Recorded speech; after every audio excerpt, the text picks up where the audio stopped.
ไปสวัสดีจ้าโยกกินน้อยเดียวดีมากตั้งแต่มาฮอดเดือนเมเซียวเดี๋ยวกินข้าว3 คาบเรื่องผดเซียวฉันน่ะฉันจำได้4 คาบ4 คาบสบายดีพี่น้องพอจะได้เมื่อแล้วเมื่อกับเมื่อเด็ดแสดงว่าเขาเพื่อนเซียวน่ะแซ่บเฮ้ยตัวกินข้าว4 เถื่อไปได้มื้อนี้นะกินอยู่ในห้องคาราโอเกะตอนเพิ่นมาฮอดก่อนหมู่เขาไปได้ห้องเพิ่นก็กินตอนมุกกินฮ้อนตอนกินบ่แม่เพิ่นฮ้อนเฮ้ยมาแต่หาหน่อไม้เพิ่นเข้าไปกินแล้วกินอยู่ข้างในนั่นอันเกาเหลาถ้วยบักใหญ่ต้มเลือดหมูถ้วยบักใหญ่กินกับข้าวเหนียวสรุปแล้ว4 เถื่อได้มากินข้าวนะเฮาหิวตอนเฮามาน่ะเฮาก็หิวอีกตอนสิมื้อพากันกินข้าว4 เถื่อยังแดดอยู่เนาะเฮ็ดปวกออกเลยเฮ้ยหักเขาได้บ่หลายได้3-4-5 ดอกมันพ้นพื้นมันสิออกนี่พ้นตกมานี่ออกเอื้อได้4 ดอกเฮ็ด4-5 ดอกหักดอกใหญ่ถ้าจะตกคุ้มบ่สร้างตกคุ้มเลยตัวสิครับพากันมาทางใดสุดตัวนะมาทางนาหวาบ่นู่นนาวาซิตี้จ้านาวาซิตี้มาทางนาวาซิตี้พดเที่ยวเต้นกินข้าวแซ่บเพื่อ4 คาบกินข้าว4 เถื่อสงสัยแซ่บจะไปเอาดอกซ่อนอันมาน่ะไปตัดอันไม่กิ่งดอกซอดเด็กๆไก่อยู่ในนั้นน่ะมีครบเพิ่นไก่ตัดต้นไม้นั่นอยู่ในกล้องนั่นอุปกรณ์ตัดต้นไม้ในกล้องน่ะมีเบิดต้นไม้กะเล้ากะเอาได้เดี๋ยวนี้ผมไปตัดต้นทั้งต้นมังหุงแล้วทั้งต้นใหญ่ต้นมะฮุ่งบ่ต้นนั่นดอกซอดนี่มันกิ่งใหญ่กิ่งงามไปเสี่ยวมาเลือกกิ่งไม้จ้ามันออกบ่ได้โอ้จะเป็นแบบมึงเนาะมันก็ได้กระบีบลงตีนี่เอาออกอันนี้เขาไปสั่งจับตัดเอาเลยไม่เกี่ยวว่าเอาโหลดตัดเอามันจังบ่แตกเอากรรไกรตัดเอาซ้ำเป็นบ่ล่ะเทียบมองกูล่างกล้วยนี่บ่เอื้อเอาไปเอื้อได้เลยเอื้อได้เลยเอื้อมาเอาต้นที่เอื้อ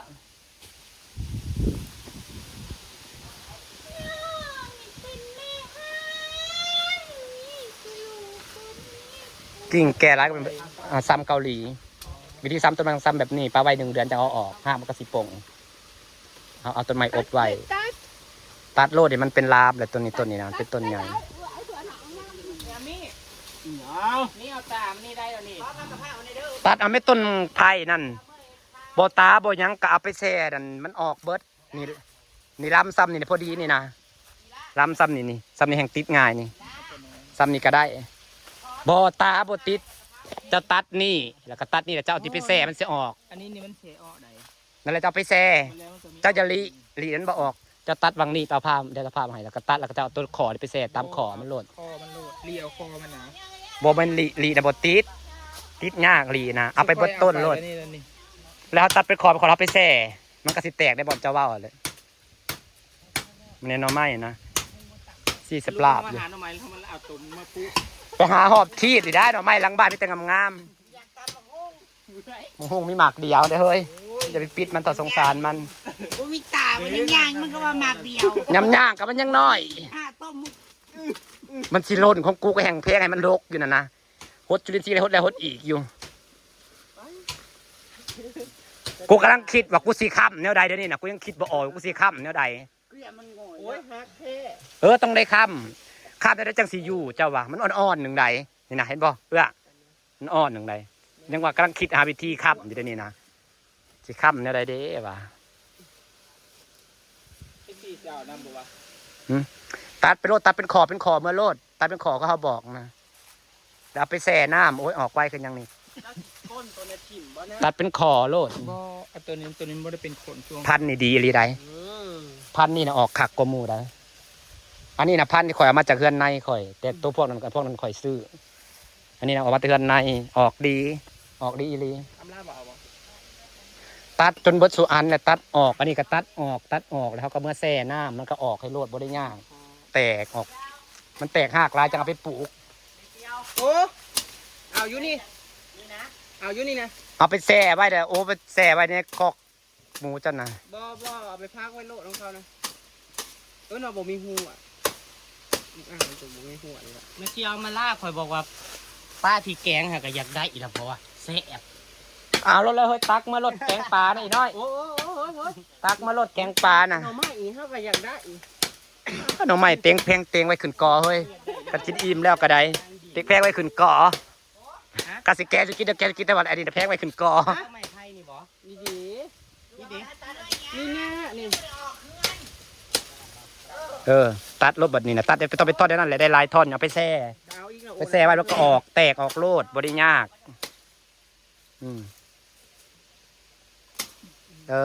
เลิศ ถ้าคุณพูดได้ว่าต้นไม้อันนี้แบบว่าเขาตัด กอนี่นะออกดีที่ออกลายที่สุดกว่ากออื่น พันเนี่ยพันที่เราเอากามาปลูกจากเคลื่อนในเด้ก็ใน2 กอก็ได้ขายมูลละโล2 โลเฮ้ยโลละ60 บาทแต่ว่าพันอื่นน่ะซื้อเอาแต่กระนอมันก็ออกคือกันอยู่สีเดียวกันอยู่กิมซุงคือกัน เอากิมซุงตัวนี้เมื่อไรในเงื่อนนะซับออกบ้า ดูกระสิซับออกแต่ว่าพันนี่ออกดีลียอมหับแล้วนะตัวนี้ตัวที่เขาบริสุทธิ์อันนี้ตัวนี้เขาอันนี้เอามาจากเคลื่อนในเขาฮะได้เบิร์ดนะเอาไปแช่มันก็แตกโลดบริยาก แช่น้ เต็มบ่อนน้ำไหลดีๆคือแบบว่าบ่อนขี้ซอกขี้ซีบ่อนน้ำทางน้ำเขาไหลเขาแช่ไว้นะกระสั้นกับขันยันงัวกินกระแช่ใส่กระซ้ำไว้ใส่กระซ้ำก็ออกแช่แตกคือพอตัดเอาให้เบิร์ดนั่นนะได้เบิร์ดแช่ได้เบิร์ดกระเทือนได้ตัดแล้วสอบลงมาปลาไว้มันหกค่อยๆเอาไปแช่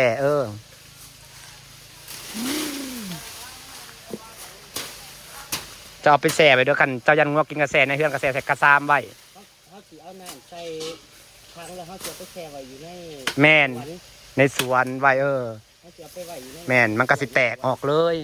จนหากมันลายเขาจังปลูกอย่าพึ่งกันหากยังหน่อยอย่าเผาปลูกหากลายๆจังปลูกมันก็สิเขียวขึ้นรถสิพากันเมื่อละจ้าพี่น้องจ้าเลยตัดเอาไผ่ไปปลูก ใบกะเพราแบบนี้อยากได้อีก เอาโลดไปกระเพราแล้วเก็บแล้วให้มันแตกขึ้นมาใหม่ไปสิกินทันอ่ะโอเคเอาไปแช่ไว้เดี๋ยวจะมาเก็บเองมันยากดอก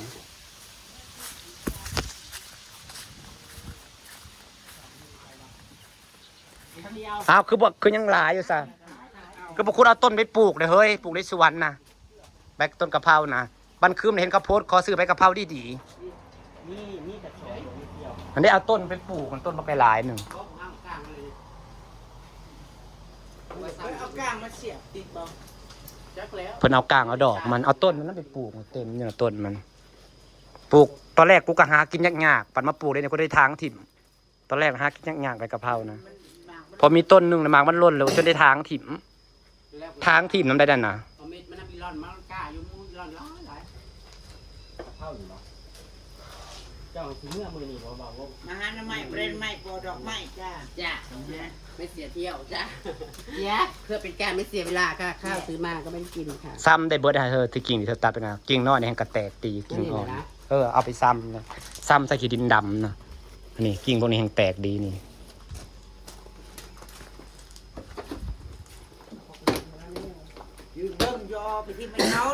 บัตรปลากูใหญ่นะคอยมีคนซื้อเด้อโพสต์ลงว่าแกงปลากินคนโทรมาซื้อขอซื้อปลาเซลบอกปลาคอยเรียกมันได้ใหญ่คอยแก้วขึ้นมาเบิ่งแล้วขึ้นมาสู้หมูกินซื้อน่าเขาโทรมาซื้อปลานี่โทรมาขอซื้อปลานะก็เพิ่มปากมึงไงนะเขาก็มีกินนี่แหละ นั่นยังว่าแล้วจังว่ามันย่ำอยากขายหาคนซื้อกับบ่มีมันย่ำบ่อยากขายมีแต่คนอยากซื้อผัวพาตกคุมนุเมียครับอัน เอาก็ได้กระดองนี้กูจะฮักมาสู่ ซ้ำเอาไว้ในห่มเด้อเอาไว้ในที่ชื้นเด้อไม่เอาไว้ในแดดมันก็ตายเบิด อันนี้ได้ไหมมาล่าแล้วไว้ในแดดอย่างมันโต๊ะบอก โอเคค่ะพี่น้องจ้าฝากบรรยากาศไว้ซ้ำนี่จ้าบ๊ายบายจ้าขอบคุณที่มาเยือนนะจ้า